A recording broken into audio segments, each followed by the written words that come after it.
또 천국은 마치 좋은 진주를 구하는 장사와 같으니 극히 값진 진주 하나를 발견함에 가서 자기의 소유를 다 팔아 그 진주를 사느니라. 아멘. 영국에서 평생 구걸만 하던 할아버지가 어느 집주인에게 햄버거 사 먹을 돈을 얻었습니다. 너무나 감사해서 이 할아버지가 자신이 가지고 있는 먼지 묻은 바이올린을 선물로 주었어요. 할아버지가 돌아간 뒤에 주인은 이 바이올린에 묻은 먼지를 닦아내다가 깜짝 놀랐어요. 봤더니 1704년이라는 1704년에 제작된 그 바이올린인 걸 알게 됐던 거예요. 그 값만 해도 수억 원이 넘어요. 여러분, 제가 왜 이야기하는지 아세요? 만약 노인이 바이올린의 가치를 알았다면 그렇게 평생 구걸하면서 삶을 살지 않았을 거예요. 자신이 지금 뭘 소유하고 있는지, 뭘 가지고 있는지를 몰랐기 때문에 평생 구걸하는 인생으로 삶을 살고 말았던 거예요. 자, 우리가 그리스도 예수 안에서 우리가 소유한 것, 그리스도 예수 안에서 우리가 가진 것이 뭔지를 모르면 세상에 끌려다니고 세상에 종되고 세상에 노예되는 삶을 살고 만다는 말씀입니다. 여러분, 우리는 예수 안에서 하나님께서 모든 것을 자유케 해주는, 모든 것으로부터 누리게 해주는, 모든 것들을 이기는 그런 놀라운 축복을 받은 사람인 줄 믿습니다. 그래서 고린도서 15장에 뭐라 합니까? 항상 이김을 주시는 주 예수께 감사하노니. 고린도후서 2장 14절을 했죠. 우리는 뭐냐? 그리스도 예수는 항상 이기는 존재다. 이게 세상에서 승리하고 세상에서 이기는 존재로 주었죠. 이분이 오늘 저와 우리에게 보화가 되고 이분이 우리에게 능력이 되신다, 그런 말씀이에요. 그래서 예수 안에 살아가는 내가 가장 기쁜 자고 사랑이 넘치고 소망이 넘치는 사람이에요. 자, 봐요. 저와 여러분들이 하나님의 충만한 사랑을 받은 존재다가요. 나를 사랑하셔서 이분이 갈보리의 언덕에 십자가를 선택하셨고, 나를 위하여 이분이 죽음을 선택하셨고, 나를 위하여 이분이 당신이 대속의 제물이 되어서 내 생명을 살려줄 만큼 이분이 바로 우리를 사랑하는 그런 하나님의 사랑을 보여주었죠. 그래서 우리가 로마서 말씀을 보면 하나님의 사랑의 극치를 어디서 발견할 수 있어요? 로마서 5장의 5절부터 8절 보면 바로 십자가가 하나님의 사랑의 극치잖아요. 그러니까 내가 그렇게 하나님께 사랑받는 존재인데 이걸 모른다면 어떻게 살아갑니까? 우리가 주님이 해놓으신 모든 것을 누리지 못하고 삶을 살아가죠. 여러분 보세요. 이 악한 영 마귀가 세상의 가치관에 의해서 세상의 기준과 관점에서 삶을 살도록 끌고 다니는 존재다가요. 제가 월요일날도 방송국 가서 설교를 했지만은 문제는 뭐냐면 사람들의 관점이 복음이 아니라 내가 가진 복음이 얼마나 위대하고 놀라운 걸 알지 못하고 단순히 눈에 보이고 현재 보여지는 것에만 초점을 맞추니까 이게 문제가 되는 거예요. 그러니까 어떤 문제가 생깁니까? 모든 사람이 행복을 어떻게 생각하냐면 내가 가져야 행복하다고 생각해. 그래서 머리가 돈을 가져야지. 돈을 가지면 행복할 거라고 그렇게 생각합니다. 그리고 명예를 가지고 권력을 가지고 이 모든 걸 가지면 행복할 거라고 생각해요. 그런데요, 하나님은 저와 여러분에게 주신 게 뭐냐? 눈에 보이는 썩어질 걸 준 게 아니라 영원한 걸 주신 줄로 믿습니다. 이 영원한 걸 가지면 모든 걸 이기는 삶을 살아가는 거예요. 자, 오늘 이 본문의 말씀은 어떤 농부가 열심히 땀을 흘리고 밭을 갈고 있어요. 근데 이 농부는 자기 땅이 아니에요. 이게 땅 주인에게 돈이나 그 다음에 곡식을 주고 밭을 임대해서 가꾸며 가난하게 살고 있는 분 같아요. 이런 분은 한마디로 뭐냐면 소작농이죠. 이게 밭을 임대해서 농사를 지어먹고 사는 사람인데 지금 열심히 일을 하는데 문제는 자기 밭이 아니었어요. 근데 밭을 갈다 보니까 갑자기 쩡그렁거리는 소리가 나는 거예요. 그러면서 전기가 잘 나가지 않는 거예요. 돌에 걸렸나? 그리고 봤더니 밭 가운데 항아리 하나가 묻어져 있는 거예요. 웬 항아리인가 궁금했겠죠. 근데 항아리를 발견한 순간 놀라운 일이 생겼습니다. 그 안에 뭐가 있어요? 보화가 담겨져 있는 거예요. 여러분 이것은 그 유대인의 여러분의 배경을 조금 알아야 됩니다. 옛날이고 지금이 간에 정치와 법이 있었는데 이 정치와 법이 활동하는 것은 큰 도시나 이게 가능하지 조그만 조그만 마을이나 이런 곳에는 법이 활동하기 쉽지 않아요. 그러다 보니까 사람들이 가장 무서운 사람들이 누구냐? 강도들이거든. 이 강도들이나 그다음에 도적들, 마적들이 와서 재산을 뺏어가고 모든 기증품을 걷어가고 생명도 해치잖아요. 그러니까 사람들이 그때 당시에는 요즘처럼 뭐 은행이나 금융권이 활성화된 게 아니기 때문에 어떻게 합니까? 자기의 재산 소유를 내가 보관하냐? 땅에다 묻었다고요. 그러니까 지금 어느 주인이 자기 밭에다가 항아리를 묻어놓고 거기에다가 보화를 넣고 필요에 따라서 꺼내 썼는데 이 주인이 갑자기 죽어버리면 거기에 묻힌 걸 알까요 모를까요?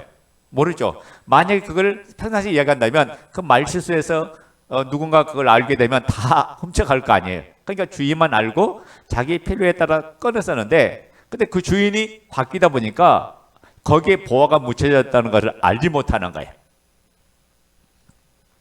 근데 지금 어느 농부가요 밭을 갈았어요. 밭을 가르다가 뭘 발견했습니까? 보화를 발견한 거예요. 그랬더니 이 유대인의 배경에는 풍습에는 이게 있습니다. 남의 밭인데 거기서 보화를 발견했어요. 그러면 그것을 자기 거로 소유가 가질 수 없어요. 전부 다 자기 거 소유가 안 되고 그 밭주인하고 반반씩 나누게 됐어요. 이게 유대의 법이에요. 반반씩. 그러니까 이 농부가 가만 생각하니까 그게 아니라 이 밭을 자기의 전 소유로 삼아야 되겠다. 그래서 뭐냐면 자기의 전 재산을 팔아다가 그 주인을 가서 이제 설득을 했겠죠. 주인님, 제가 이 밭이 꼭 필요합니다. 이 밭을 저에게 주십시오. 그래서 여러 가지 합당한 이유를 가지고 자기 전 소유를 팔아서 그 밭을 샀던 거예요. 그 다음부터는 그 밭이 누구 것이 된다고요? 이제 그 밭을 산 주인의 것이죠. 주인이 이제 전부 다 자기 것으로 이제 할 수가 있잖아요. 그 농부가 이제 그 밭을 샀기 때문에 자기가 주인이잖아요. 그러니까 그러면서 이 비유가 뭐냐? 천국은 마치 이와 같아. 천국은 마치 이와 같다라고 이야기합니다. 여러분 그 다음 구절이 뭐냐면 진주 장사의 비유죠.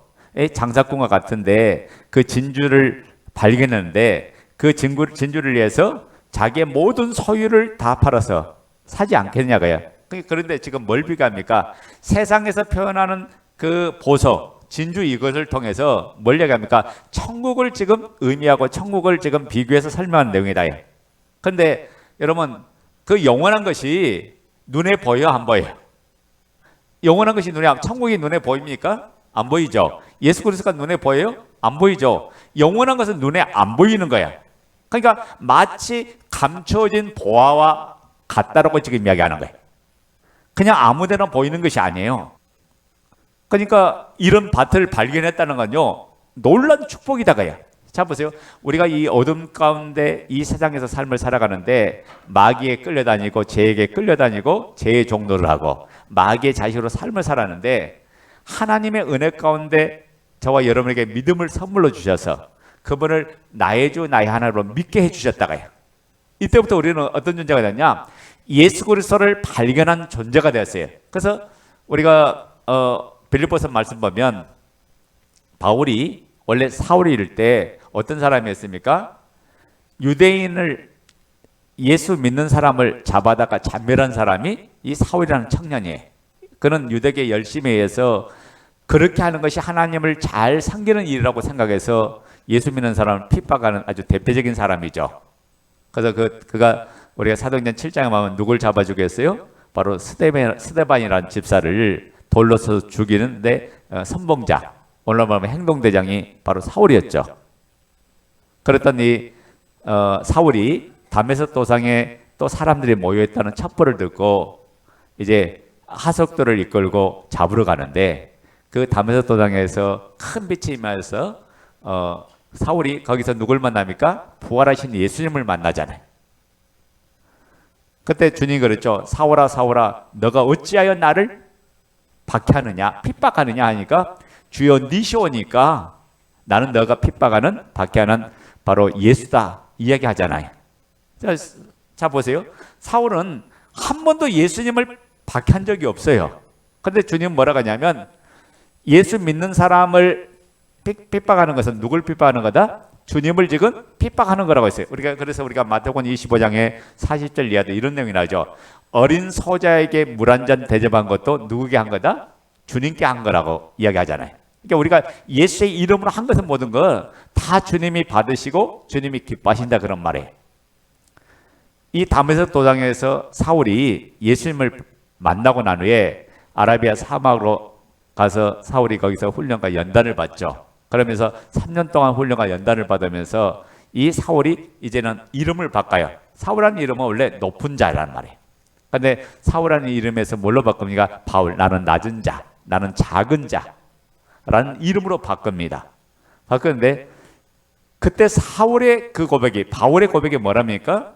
내가 그리스도 안에서 발견되기를 원한다. 내가 세상 모든 것들을 배설물로 여기고 세상 가진 모든 것들을 다 배설물로 여기고 예수 그리스도 안에서 발견한 이 축복을 나는 누리기를 원한다.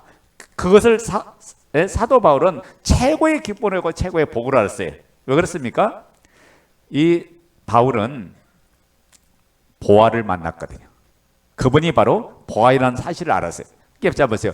우리가 이 어둠 가운데서 예수 그리스도가 나의 생명의 보아, 그분이 나의 모든 것인 걸 알지 못하면 우리는 세상에 끌려다니고 세상에 사로잡히고 세상에 붙들릴 수밖에 없어요.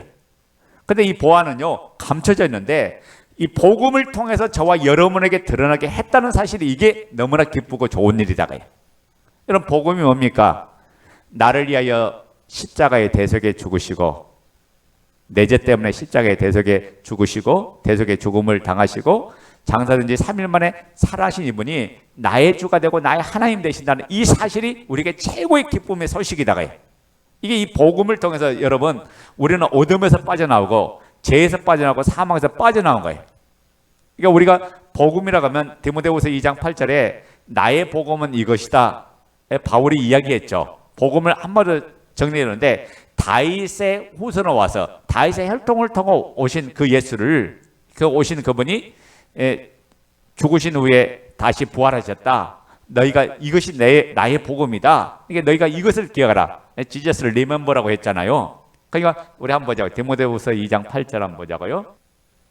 자, 2장 8절 내가 전한 복음대로 시작. 내가 전한 복음대로 다윗의 씨로 죽은 자 가운데서 다시 살아나신 예수 그리스도를 기억하라. 여기 보면 다윗의 씨로 오신, 그게 다윗과 아브라함과 다윗의 후손으로 오신 그 메시아, 그 예수 그리스도가 죽은 자 가운데서 다시 살아나셨다가요. 근데 그분을 기억하라. 여기 보면 죽은 것에 강조점이 있어요. 살아나신 것에 강조점이 있어요. 살아나신 것에 강조점이 있어요.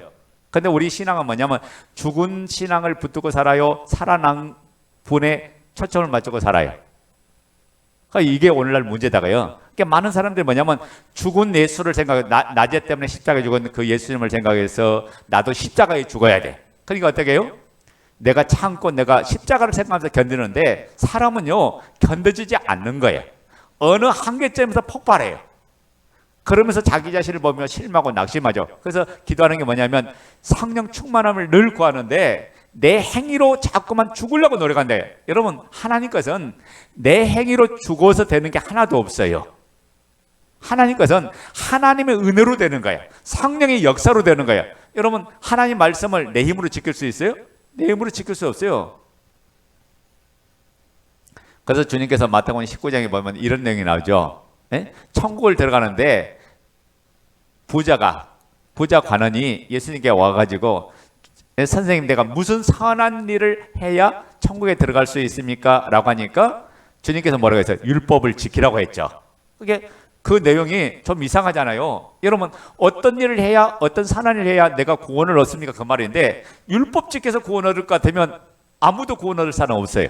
율법의 기능이 뭐냐? 너는 죄인이라고 가르쳐줘요.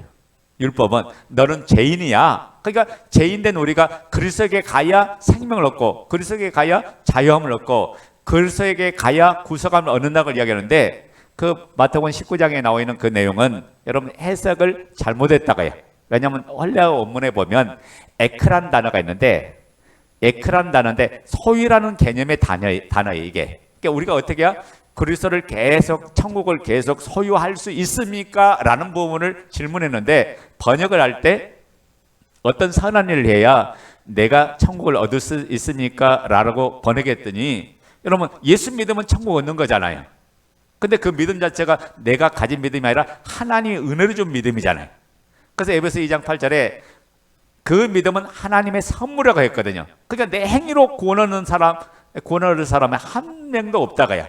이 인간은 행위로 구원 얻을 수가 없어요. 전적으로 하나님의 은혜로 주신 건데, 근데 어떻게 우리가 천국을 계속 소유해야 됩니까? 라고 부자간원이 물어보니까 구원 얻는 문제가 아니라 구원을 어떻게 계속해서 노력할 수 있습니까? 라는 내용이거든요.